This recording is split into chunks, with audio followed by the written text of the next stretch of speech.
Hello, everyone, and welcome back to the Awards Gambit. Today, we are going to be doing a movie review of the film Oppenheimer, which came out a couple weeks ago. Oppenheimer is the most recent film directed by Christopher Nolan, director of The Dark Knight, Interstellar, and Tenet, among other films.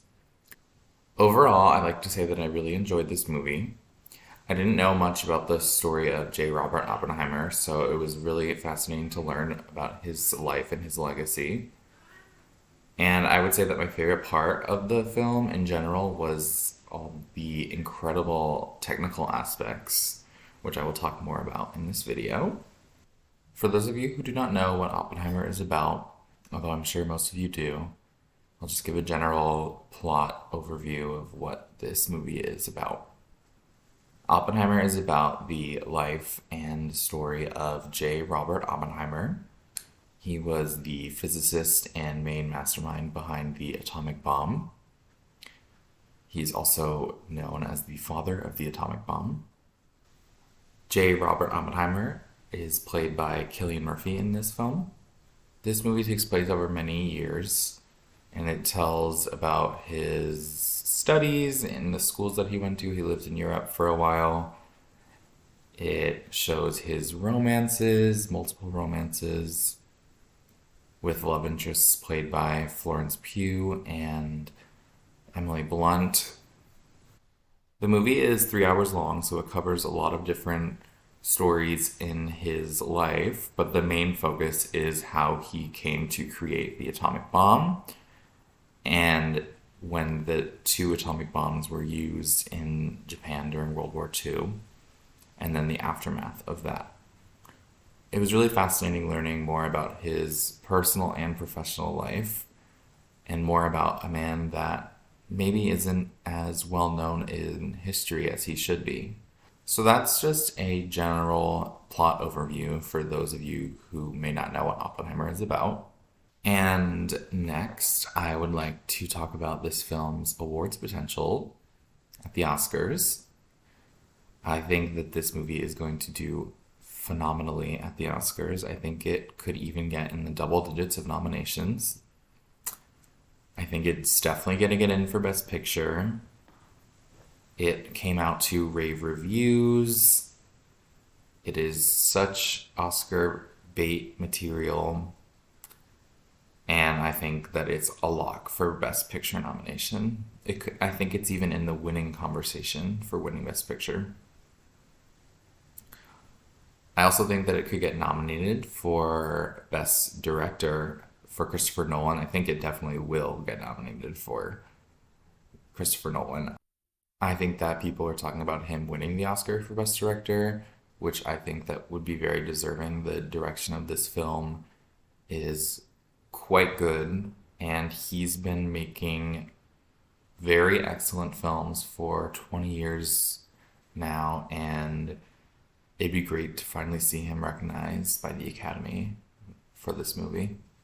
I also think that this will definitely get in for Best Actor for Cillian Murphy. He did such an amazing job as J. Robert Oppenheimer, and he has never been nominated at the Oscars before, despite being in the industry for decades.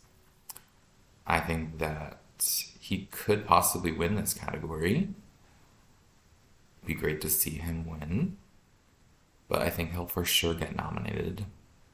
Another category I have is Best Supporting Actor for Robert Downey Jr. He was also very good in this film. I have to be honest, I was a little bit confused about his character. I just kind of got lost in the time jumps because his scenes are all after the atomic bombs went off, so they sort of like jump back and forth, and all of his scenes are in black and white. As confused as I was, I still think that he was doing an amazing job. And he has been nominated for 2 Oscars before. This will be his 3rd nomination, and he could win this category. I think people would like to reward him. He's an iconic actor and a beloved celebrity. Another category that I think this could get nominated is Best Supporting Actress for Emily Blunt. She plays J. Robert Oppenheimer's wife, Kitty. And I do think that she was not in this movie as much as she should have been. I just love Emily Blunt, so the more screen time with her, the better. I just feel like she wasn't in it like at all the first hour. And then when they introduced her, she wasn't in it as much as I would have liked. But one of the reasons why I think she could get a nomination is because, well, I don't actually know this because I will be completely transparent with you all and tell you that I did fall asleep for about 15 minutes towards the end of this film. It's not because the film was boring, it's just because it was very long. I had just seen Barbie before and I was very tired. So I missed this Emily Blunt's big scene towards the end.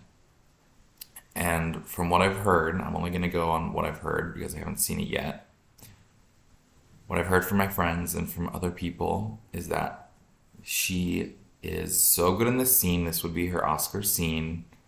She has also never been nominated for an Oscar despite many close attempts at being nominated in films in the last 15 years, 15, 20 years.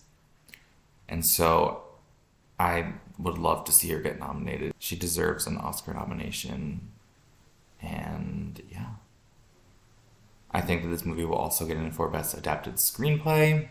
The film had a lot of great dialogue, great conversations between J. Robert Oppenheimer and a vast array of different characters and people he met throughout his life. So I think that it will get in for Best Adapted Screenplay. Like I mentioned before, this film had incredible technical aspects to it, and I think that it will get nominated in many tech categories at the Oscars. I think that this film will get in for Best Editing. The editing across the 3 hours was quite good, especially with the going back and forth with the time jumps. You can definitely count on this film to get an editing nomination. I also think it will get a Best Sound nomination. I think it will 100% win Best Sound, especially in the scene where the bomb goes off. And with the testing of the bombs, it's definitely going to win this category, hands down. Best Cinematography, I think it will definitely get in. With the scene with the bomb, really stellar camera angles and whatnot. And throughout the whole film, just great use of the camera. And it will definitely get in for cinematography. Another category it could get in is Best Visual Effects. I know that they talked about how Christopher Nolan said that everything in this film was authentically filmed. So I don't know how much actual visual effects there were, but with all the technical things going on in the film, especially with the bomb, I know a lot of these categories revolved around the bomb going off. But that's what the film's about, and it was very well created. And I think that it could get in for visual effects. I also think this film will get in for Best Production Design. All the sets were absolutely amazing, especially the setup they had at Los Alamos for the testing site. Everything really good, and Best Production Design, I think it will definitely get in. The last category I have that I think it will get in is Best Score. The score was absolutely so good. It added so much to the plot of the film. It was done by Ludwig Göransson, the Oscar-winning composer for Black Panther. And I think that this will definitely get in. I would love to see it win because I think that it's very deserving to win. So those are my thoughts on its Oscar potential. I have it getting in a lot of categories, and I think it's going to win many Oscars. Lastly, I would like to give this film an overall rating. I would give this movie a 7.8 out of 10. The reason it may be a little bit lower than you'd expect based on the review is just because, just for me, these sort of historical biopic films about things that happen in history aren't really my type of films per se. They're not the films that I gravitate towards. So that's why it just like wasn't my favorite film. I will say it was very good and I enjoyed it. It's just, especially because it was 3 hours. I don't think any movie should be 3 hours long. I think maybe they could have cut some stuff out and told it in less than 3 hours. So for those reasons, I would say it's at a 7.8. But overall, I've really enjoyed the film. It was paced well despite it being 3 hours. And I would definitely recommend that you guys go out and see this film if you haven't already. So that concludes the movie review for Oppenheimer. I want to thank you guys so much for watching. Let me know in the comments what you thought. And let me know what you thought of the film Oppenheimer if you saw it. Stay tuned the next couple weeks or so. I'm going to keep posting content, whether it's movie reviews or Emmy talk or Oscar talk. I know the Emmys are officially moved to January 15th, 2024. So we still have a ways away. But it's never too early to talk about awards. So stay tuned for those. Thank you so much again for watching. Don't forget to like, comment, subscribe. Email those listener questions to awardsgambit@gmail.com. I appreciate you guys and your viewership and your support. And I hope you all have a great day. See you guys. Take care.